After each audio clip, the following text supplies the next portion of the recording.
So on that note, so we get calls all the time. Our agents are asking us all the time, like, tell me about power of sales. Are there power of sales? Are there people desperate, truly desperate to sell, or people that are in a situation where the second mortgage is taken over, or the first mortgage is taken over? So good point. Power of sale. Something that's I think people have the misconception thinking it's like in the U.S.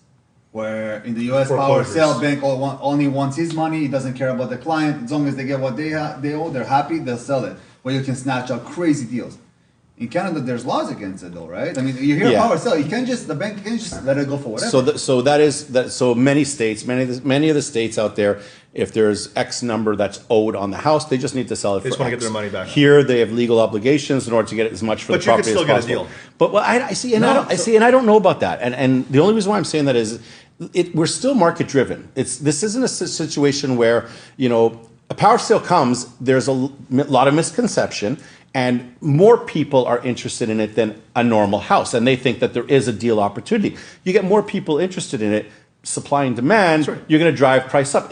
I have found that power sales generally are always selling at market value. And for the most part, it's not like for us, it's not like there's like this long lineup of foreclosures and power sales in Canada. And unless you have a friend who's a trustee in bankruptcy, let's talk Ontario, because small town Canada is getting hit right now, and the interest rates are affecting them far more than us. I think what to answer the question of like how that's going to look, I don't think we've really seen it yet. I think if there is going to be a major effect, it's going to be coming in the next year or so, because a lot of the people that purchased in 2017, 2018 when for 1.2 interest rates when they were feeling really comfortable, their 5 years is coming up this year. Their 5 years coming up. And so I think we're going to see a lot of people who are going to be unloading. Now, does that mean that they're going to give their house away? No, and that's the problem, and that's a perfect analogy of what's been happening in this market. Is that you've had all these, it's like a bumping heads market over the last year, where all of these people that have been waiting, and this is it. It's finally here. We're going to see the market bottom out. That was it, in my opinion, at least. Look, and it was already 6 months ago. Yeah, you know what I mean. Yeah, we share that, and we have people arguing all the time. I was literally at a function today, and someone had asked and said, when these interest rates have to get renewed, what's going to happen? And what we're seeing is, and I mean, we've got in-house, in-house mortgage. We're getting it firsthand. We've got in-house legal that's sharing with us the way this process is working. A lot of people are getting money from family. Okay, that's helping them in many, many ways, because people have equity in the property. That's right. Number two, people are getting seconds on their property, or they're renewing on a first at a higher rate, just for a year, hoping that something's going to happen. I was going to say, like number three, people are locking in short term. Yeah, they'll say, I'm going to take this for a year or two and see how the market looks. So we may see something in the next, because right now is really when they've started that kind of like, let's lock in for a year and see what's happening. Yes. A year from now, we might feel it more. But again, reality is. Depending on foreign buyers, if that gets cut off a little earlier, we're into it 1 year now, we've got one more year. That timing might be perfect, where suddenly there's tons of demand, not a lot of supply. That's why I started off with saying before. It's like there's still the driving factors that have been driving this market. When it was a frenzy, it was because there was also the addition of very low interest. But the other driving factors that have been attributable to us having the market that we have in the GTA, they're attributable. Is that thing? Yeah, Steve's my fucking guy. It's legit. No. In fairness, do you know who our mother was? Our mother is. She would turn to us and she would say, "What did you just say?" So every word we ever say, we have to make sure we know. So in fairness, not to take you off. In fairness, I was asking because I wanted to actually learn, because I'm horrible. I teach both of you English. And Steve's response was within one. I'm like the ESL. 1 millisecond. 1 millisecond. I'm used to editing him on the fly. Right. So that was fantastic. Thank you. But what I'm saying is that the I don't know, you took me off my stride, man. You see that? Okay. So you got me drunk. Okay. So wait. So hold on. Back to I want to end this with power sales. So the issue that people don't see with power sales is that they're sold as is. So, you're buying a place as is, where is, no representations, no warranties on title, no warranties if the kitchen's going to be there when it closes. There is zero guarantee when you're buying these things. So not only are you paying market value and maybe fighting other people for it, you're also getting into a property that you might walk in and there might be no kitchen cabinets. Yeah, in fairness. I mean, if you're prepared to purchase something with no representations and no warranties, then more than likely you're in a financial position that you're not going to worry about the few problems that may arise from.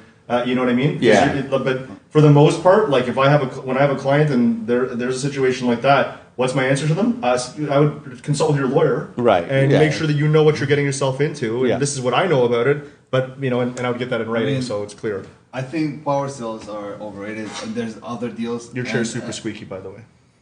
Yeah, and you're coming away from the microphone. Like the audience is always. There's a lot of flipping so and what- Guys, you gotta start writing So- notes into these podcasts. When Barack's voice goes like this, and then There's a lot of flipping. like this, See, this is how we've trained. It's either I bang my hands or I clap he like, does a like lot this. of like a Clearly ADD, right?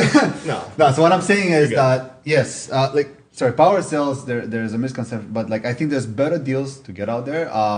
Sorry to say this, but estate sales, where people are getting inherited properties, they're just letting them go because they just want to move on, right? So there's other scenarios out there that you can score much better deal. Again, Yeah. and sorry If- I say this, and sorry I say score. It's not a score, but people can get better deals on stuff. Yeah.